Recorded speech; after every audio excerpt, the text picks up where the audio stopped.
Thanks, Jamie. Let's get to your top headlines. These stories are real new now. All eyes are on the Cassidy Rainwater kidnapping case, and now the Dallas County Sheriff is telling you not to believe everything you hear or read. We have a look at the sheriff's strongly worded Facebook post that's blowing up on social media.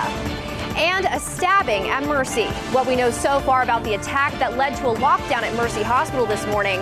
Why police believe the victim knew her attacker. Plus, a legal legacy. We're taking a look back at the life of one of Springfield's most well-known attorneys. We have a look at Dee Wampler's life and legacy. Ozarks Fox News at 9 starts right now.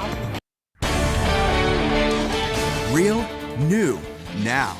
This is Ozarks Fox News at 9. Good evening, and thanks for joining us for Ozarks Fox News at 9. I'm Sarah Scarlett. John has the night off. Our top story tonight.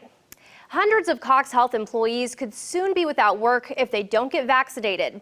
The health system is encouraging workers to get their COVID shots with 1 week to go before its deadline.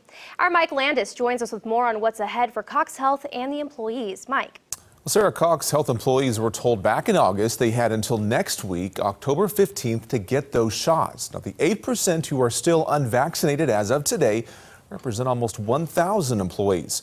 But the countdown is underway for those Cox workers just 1 week after Mercy suspended at least 200 workers from its Springfield operations.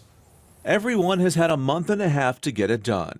When Cox Health announced its vaccine mandate back in August, 70% of its workers had already received their shots. We want to be very sympathetic to people. We've got time to educate them, but if you choose not to get it without an exemption, you will no longer be working for Cox. Now, with just 1 week before that October 15th deadline, the number has risen to 92% vaccinated. Those still without their shots by Friday will be placed on a 30-day unpaid leave. Earlier in the summer, CEO Steve Edwards outlined the exceptions. If you have an exemption, medical or religious, we'll institute testing weekly for those employees. That's our plan. And the idea is to keep our patients and our employees safe. Cox employs about 12,500 people in its system. 50 have resigned so far in protest of the vaccine mandate. That 8% of employees still working but not vaccinated equals about 1,000 workers who could face suspension. Cox says it's hopeful that number will rise above 92% between now and the deadline, as some workers finally go and get the shot just in time.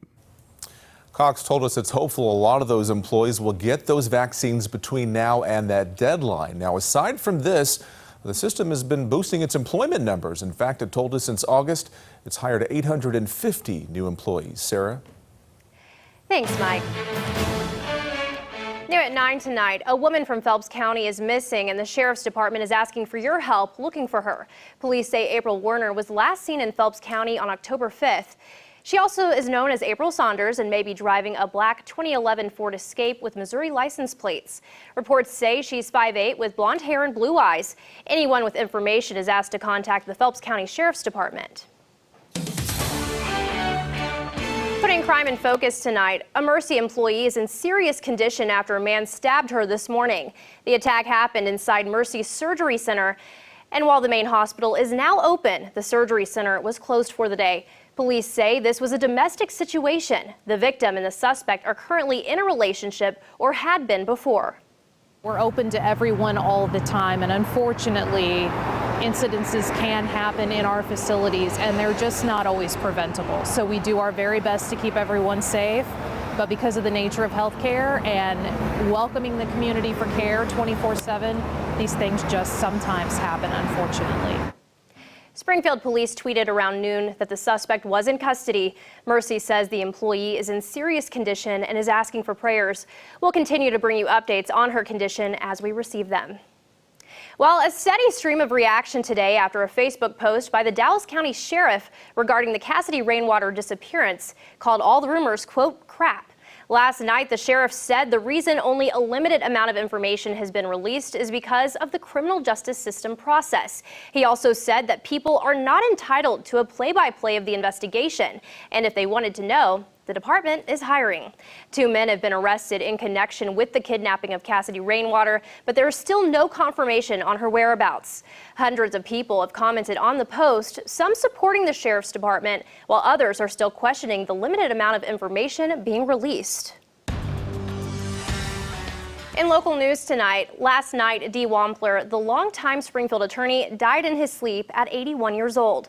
WAMPLER began his legal career in Springfield more than 50 years ago. But WAMPLER was also known to many as a conservative Christian advocate, appearing on local radio and even authoring several books on how to defend yourself. Mayor Ken McClure released a statement on his passing this morning, saying in part, the community has lost a generous, community-minded man with the passing of attorney D. WAMPLER. Well, it's a big weekend for Ozark as the grand opening celebration at FINLEY Farms continues. Tomorrow, gates open early at 7 a.m. Admission to get in is $5, and there will be live music all day. And the workshop and Ozark Mill restaurant will also be open. Weekend events also include yoga, shopping opportunities, and other workshops. Well, a nurse at Cox Branson's Cancer Center is telling her own survivor story tonight for breast cancer awareness. Lonnie Trumbull received her first mammogram this January when she turned 40. To the nurse's surprise, she was diagnosed with breast cancer. Over the last few months, the Cancer Center nurse has spent a lot of her time as a patient at Cox Branson. Now, after a few surgeries and even hormone suppression, Trumbull has completed her treatment and is on the road to recovery. She hopes her story will influence others to get tested early. It makes it very real. You know, you always hear like, oh, you should do that. You should have your mammogram because you could have cancer, but you don't really think at the age of 40 that you would actually have cancer. And so it was very real to me, especially working in the Cancer Center, to have that happen. It was very surreal and very different to be on the end of receiving care rather than giving care. Cox Branson will be offering free mammograms on October 20th. All you need to do is call their Women's Center to make an appointment.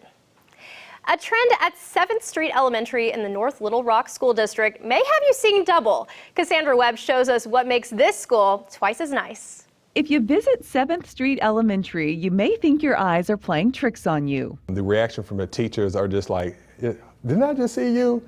No, I did just see you. Because there's not one. My name is Kevin. Nevaeh. Not two. Kaylee. Chloe. Isabella. Eva. Lacey. Lady. But 9 sets of twins at the school this year. Something Principal Marcus Collins says he's never seen before. I probably have had 1 set of twins, maybe 2, but to have 9 sets is unique. It's his first year at 7th Street, and his secretary let him in on the lookalikes. And then she said it like 2 weeks later, she said it again. She's like, we have another set of twins coming in. I was like, hold on. How many sets of twins do we have? Helping Collins with the pack of pairs is staff member ADRIENNE Durham. Students are able to see that, you know, even though we're grown, we can still have a good relationship. And her twin sister, Andrea. It seems like we try to get away from each other, but we always end up back at the same place, so here we are. While the twosomes keep Collins on his toes, he and his wife BRESHA have some good news. They're expecting twins. And they were like, oh, we found 2 heartbeats. And I was like, what? You know, I said maybe it's in the air. For Collins, twins at work and soon twins at home only expands his joy twofold. What a great story. Still to come on the show, St. Louis is looking to even the score with the Rams.